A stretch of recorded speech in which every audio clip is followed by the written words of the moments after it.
দেবে কেন? সবাই কি সব কটা অ্যান্সার যেভাবে পাচ্ছে বা পাচ্ছে না এরকম কোনো ব্যাপার কি থেকে থাকছে বা এরকম কি কোনো ব্যাপার সেই আছে? সেই তো, মানে ওরা ওরা যেমন করে এসে বলছে সেটাই যে সত্যি, মানে এমন করে দেখাচ্ছে সেটাও কিন্তু না। মানে হয়ে করছি আমরা সেভাবেই, কিন্তু জিনিসটা নন ভেরিফাইড হয়ে থাকলো। সেই তো, আর এমন করে পোর্ট্রেট হচ্ছে ব্যাপারগুলো, যেন যারা দেয়নি তারা মনে করবে যে আমরা কিছুই পারবো না, আমরা এত পড়তে হবে, এখনো পড়ে যেতে হবে, এরকম একটা পোর্ট্রেট হচ্ছে। সুতরাং ওসব দিকে কান না, না কি দেওয়াই বলেন ভালো। তো, এটা এটা মেইনলি আমার যেটা মনে হচ্ছে সেটা হচ্ছে এটাকে এই প্রদর্শন প্রভাব, বুঝলেন তো? মানে এতে মনে হবে কি আপনার এখন যে ইনফ্যাক্ট ওই সব ইনফরমেশনের উপর ব্লগাররা ওদের কনফিডেন্স কাছে থাকবে না। গিয়ে এটা বলো ওটা বলো সেটা, মানে আপনি দেখবেন এক একটা জিনিস মানে হাস্যকর। তারা জিজ্ঞেস করছে একটা কোয়েশ্চেনকে রিপিটেডলি বারবার জিজ্ঞেস করছে, সে বলে দিল যে আমাকে এই ডেমো দিতে বলেছিল, তাহলে আপনাকে আর কি ডেমো দিতে বলেছিল? মানে মানে কোন লেভেলে বোঝা মুশকিল। এবার এখন তো সময় অপেক্ষা করছে, আর কিছু তো টাইম তো নেই, আর কিছু এখন টাইম সময় অপেক্ষা করছে যে আপনাদের ওটাই। এই যে আমি দেখলাম এই যে এসএসসির যদি এসএসসির ক্ষেত্রে যদি বইটা ভোটের আগেই হতে পারে তাহলে এই মানে প্রাইমারি বোর্ডের কি খবর? এদের তো লাগবে সেই যাবে রিক্রুটমেন্টটা, এরা যখন চেয়েছে মানে লাগবে বলেই তো চেয়েছে, সেখান থেকেই তো 14,321 হয়েছে। হুম।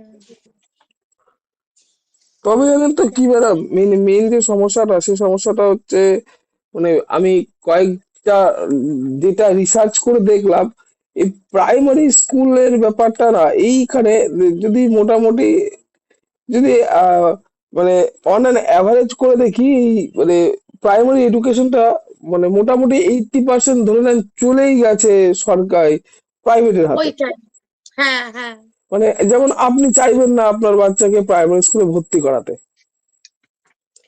মানে যা সব শুরু হয়েছে, আর যা সমস্ত আপনার ইনফ্রাস্ট্রাকচার থেকে, মানে ওই যে সবকিছুই আছে, সমস্ত কিছু সুন্দর সুন্দর আছে, মানে দারুণ করা আছে, কিন্তু কাজে কর্মে হচ্ছে কতটা? কিন্তু এটাও তো আমি কনফার্ম বলতে পারছি না যে প্রাইভেট স্কুলে অত টাকা দিয়ে অত টাকা খরচা করিয়ে আমার বাচ্চা সেই লেভেলেরই হবে, বাচ্চা যেরকম তো সেরকমই হবে। হ্যাঁ, ইন্ডিভিজুয়াল এবার ডিফারেন্সেস, তোমার তো প্রত্যেকটা মানে লেগে বাচ্চার একটা থাকতে হবে। একটা আইডেন্টিটি স্কুলে থাকবে। দেওয়া মানেই যে আমার বাচ্চা সুন্দর হয়ে যাবে বা আমার বাচ্চা সমস্ত কিছু শিখে যাবে তা না। তার পেছনে কন্টিনিউ তোমাকে কন্ট্রিবিউট করতে হবে, তার পেছনে তোমাকে লেগে থাকতে হবে। তুমি না লেগে থাকলে অন্যের ওপর দিয়ে কখনোই তোমার বাচ্চা ঠিকঠাক হবে না। সে যেখানেই দাও না কেন, একটা প্রাইমারি স্কুলের বাচ্চা সুন্দর হয় না, পড়াশোনায় ভালো হয় না, সব দিক থেকে ভালো হয় না, অবশ্যই হয়, কিন্তু তার পেছনে লেগে থাকতে হবে।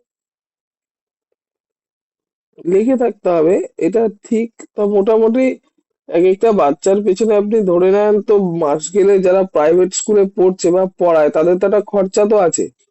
অবশ্যই স্যার।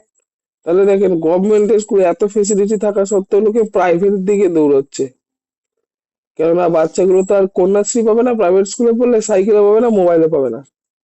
হুম। ওই মানে যে বললাম ওদের সবই ওদের আছে দিক স্যার, থেকে কিন্তু চিন্তা করতে। সমস্ত কিছু লেখায় আছে, কাজে কর্মে হচ্ছে না কিছু।